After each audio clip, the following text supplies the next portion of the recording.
A ciência vem do cristianismo, cara. Isso não, não tem... É meio óbvio, né? Não é por acaso surgiu na Europa, porque a Europa era cristã. Isso é muito óbvio não, na verdade, cara. Inclusive, me fala um pouco mais. Bora, pô. Porque o que acontece? A gente a humanidade viveu uma época chamada Idade das Trevas, Sim. que era dominado pela religião, pelo catolicismo, majoritariamente. Sim. E que que é a era da escuridão mesmo, assim, a gente não produzia ciência nessa época. Mas sabe o que é legal? O filósofo, ele chega assim e fala, você tem que rever tudo, né? Questionar tudo. Então, vamos lá, né? Quem que deu o nome de Era das Trevas? Fomos, sei lá. Entendeu? Eu vi na escola. Foi algum historiador, não foi? Foi. Você acha que esse historiador gostava da igreja ou não? Entendeu? Tá bom. Revisionismo histórico ao vivo aqui agora. Cara, se você pega tribos indígenas brasileiras, por exemplo, uma tribo, ela se chama de a tribo iluminada. O vizinho dela que odeia ela chama ela de comedores de rato. Tudo depende do ponto de vista. Sabe a tribo dos comedores de rato? Você fala, comedor de rato não me ofende, não. A minha tribo é a tribo dos iluminados por Deus. Não, mas eu conheci como comedor de rato. Porque você leu a história contada pelo meu inimigo. A história foi contada pelos inimigos do cristianismo. Isso atrapalha um pouco, né? Porra, então tu vai ter que me ajudar aí, então. Vou ter que ajudar pra caramba, cara. Cara, na Idade Média aconteceu, por exemplo, a Renascença Carolíngia. Renascença Carolíngia, sabe o que foi? A igreja chegou e falou, precisamos preservar o conhecimento. Precisamos treinar as pessoas a ter o conhecimento. Precisamos ensinar a cultura. Qual era o objetivo desses caras? Formar pessoas que tinham acesso a todo o conhecimento. Porra, quem que inventa esse negócio de biblioteca e tal? São as igrejas, meu irmão. Os caras que falam, pô, vamos guardar o conhecimento. Bom, tinha os monges copistas, por exemplo. Exato, né? pô. E, cara, e se não fosse essa abordagem, a gente não teria hoje Aristóteles, Sócrates, Platão. Os caras teriam perdido tudo. Os árabes preservaram isso e, através do contato da igreja com os árabes, eles preservaram e ensinaram. Os caras não chegaram, não leia Platão porque ele vai falar coisas... Não, os caras estão ali lendo. É claro que existia o índex, né? O índice dos livros proibidos, né? Index Librorum Prohibitorum, né? Quem quiser mergulhar numa história loucaça sobre isso, é só ler O Nome da Rosa do Humberto Eco, né? Humberto com U, tá? Né? Com H, não. Que tinha um veneninho, né? No livro, o cara ia ler o livro e dava... Esse é bom, inclusive, viu, família? Pega esse daí. Esse é bom. Então, cara, os historiadores, eles tiveram uma humildade na década de 20 para reconhecer que a história não é o relato das coisas exatamente como elas aconteceram. Um cara que hoje chega para você e fala assim, não, a história prova. Você fala, calma, você não pode achar que a história é verdade absoluta. A história é um pensamento construído por pessoas que têm o seu viés, a sua preferência, a sua influência. Isso começa na década de 1920. Não estou falando década de 2020. Estou falando década de 1920. Então, assim, vou te mostrar como é que esse problema acontece na teologia e como eu tive debates, sempre tem debates nesse sentido. Na teologia, é muito estranho você ver que a teologia ela foi impregnada por pessoas céticas que não acreditam em Deus, que é mó loucura. É como se a diretoria do Corinthians fosse do pessoal do Flamengo, que era entendeu? Você fala, tá meio estranho isso aí, né? Mas tudo bem. Surgiu um filósofo e teólogo alemão chamado Rudolf Bultmann, e ele criou uma ideia que é a ideia do demitologizar o evangelho. Tá. Qual é a ideia que ele inventou? Ele inventou o seguinte... Trazer as coisas para o mundo natural. Exato. Ele falou assim, olha, esse negócio de que Jesus era filho de Deus, que ele fazia milagre, que ele morreu e depois ressuscita, isso aí foi uma roupagem que os caras colocaram na história, de um cara gente fina que existiu, mas não fez nada disso. Eles colocaram essa roupagem mitológica, né? Porque a história dessa forma, com essa roupagem, ela ganha muito mais adesão e ela se espalha com muito mais facilidade. Então isso aí foi uma estratégia de propaganda. Então ele separa o Jesus da Bíblia do que ele vai chamar de Jesus histórico. O Jesus histórico é você pegar o Jesus e tirar toda a parte sobrenatural dele. Só que eles apresentam, aí entra o linguista aqui que está olhando como a linguagem está sendo usada principalmente para manipular. Esse que é o meu mestrado e doutorado são em cima disso. É em cima de uma linha de pesquisa chamada Análise de Discurso Francesa de Base Enunciativa. O que é análise de discurso? É você olhar os jogos de poder dentro da linguagem, como é que a linguagem está funcionando. O aporte principal ali é o Michel Foucault, que ele dá essa, principalmente com Arqueologia do Saber e As Palavras e as Coisas. São livros incríveis.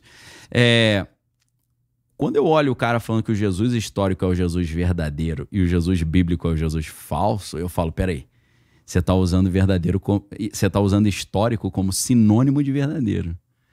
Até 1920 você podia fazer isso. A partir de 1920, com um grupinho chamado Escola de Análise, tu não pode mais fazer isso. Porque a Escola de Análise chegou e falou, peraí, a história não é um negócio que a gente acha como se fosse uma arqueologia, que você está cavando e achei uma pepita de ouro. Aí, você não acha a história. A história é como se fosse um monumento que você vai construindo.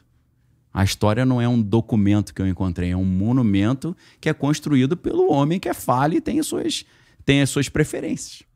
A Escola de Análise começa a propor isso, né? Com Brodel, né? Os importantes historiadores. Então, quando você vai pensar, a Idade Média foi a Idade das Trevas, cara, aconteceu coisa legal pra caramba na Idade Média. Só que quando esse relato sobre a Idade Média foi sendo construído por pessoas que eram anticristãs e que viam no cristianismo o atraso da sociedade, eles relegaram isso às trevas, entendeu? Descartes nunca poderia ter instaurado a idade moderna, onde traz o racionalismo, se ele não tivesse essa base de todos os filósofos que vieram antes, até do Tomás de Aquino, Duns Scott, dos filósofos anteriores. Você pega, por exemplo, Steve Fuller, que é um sociólogo contemporâneo, ele é vivo ainda, e ele conta toda essa história mostrando como é que a Idade Média não foi das trevas e foi ali que surge a ciência. As bases da ciência surgem ali.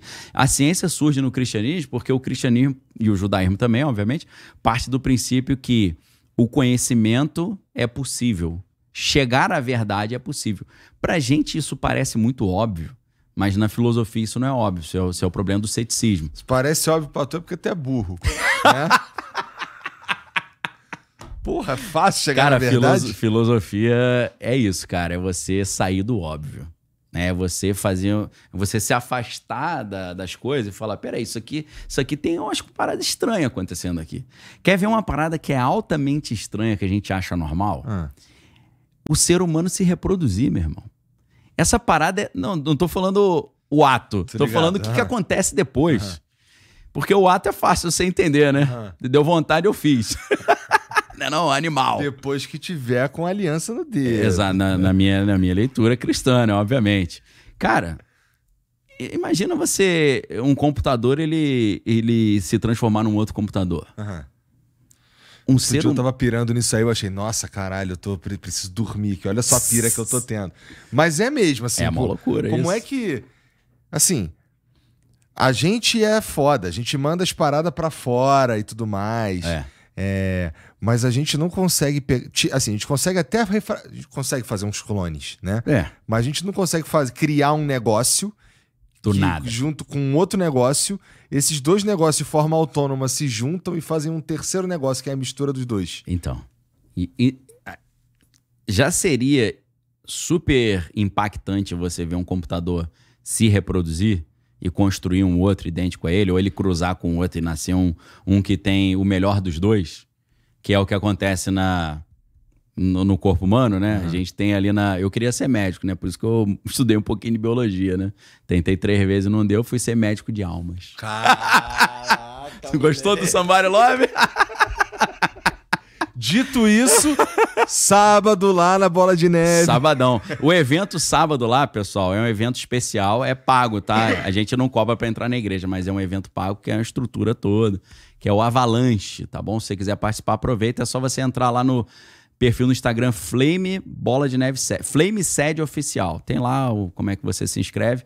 Mas assim, se você quiser ir domingo, culto manhã e noite aberto, tá? É porque eu tinha comentado com o Igor aqui nos bastidores, né? Médico de almas. Médico de almas. Não consegui ser médico do corpo, passei a ser médico. Mas de fato, a reprodução é um... Cara, é muito misterioso. Porque uma célula humana, ela é mais complexa que o computador inteiro. Sabe o que é maluco sobre essa história, né?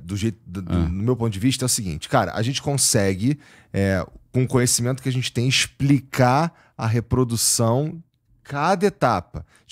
A gente consegue mostrar o que acontece. O básico, pelo menos. Isso, não. Faz sentido. O ponto é, olha só o que acontece. Olha só, acontece, isso daqui assim isso causa isso. Agora, por que dá certo?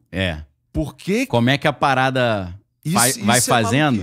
Isso é muita loucura, meu irmão. Por quê? Porque você descobre que existe uma complexidade irredutível. Você pega o ser humano, aí o ser humano é composto de órgãos. Os órgãos são compostos de tecidos, tecido de célula. As células de organelas que estão dentro da célula. Daqui a pouco você está no átomo. Mas chega um momento, cara, que tem uma complexidade mínima, tu não consegue descer. Então o mundo, para ele ter começado, ele já começa com um nível de complexidade incrível. Não só a realidade como o nosso universo, mas a vida também. Então, cara, é realmente um negócio louco quando você imagina que a vida... Vou falar a vida humana, né? Pra ficar mais fácil. Quando as células começam a fazer tudo sozinhas ali, né? Montar os tecidos, né? Aí vai as fases, né? Do óvulo ali, vira mórula, gástrula, blástula, neurula. Neurula é porque já vai fazendo as partes... Ele tá fazendo aquilo tudo sozinho. Por quê? É um código que está sendo executado. Houve uma programação. Assim como o computador tem uma tabela ASCII, tem um boot, e o boot é um negócio interessante pra caraca, né? Porque, assim, quem é da área de computação me corrige aí depois se eu estiver ensinando errado, mas uma coisa eu sei de fato. Boot é uma palavra que vem das histórias do Barão de Munchausen, ou Munchausen, né? Em alemão é Munchausen. O Barão de Munchausen tem uma história dele que tem um episódio que ele tem umas botas e ele puxa o cadarço da bota e sai voando, né? Você sai voando puxando o próprio cadarço.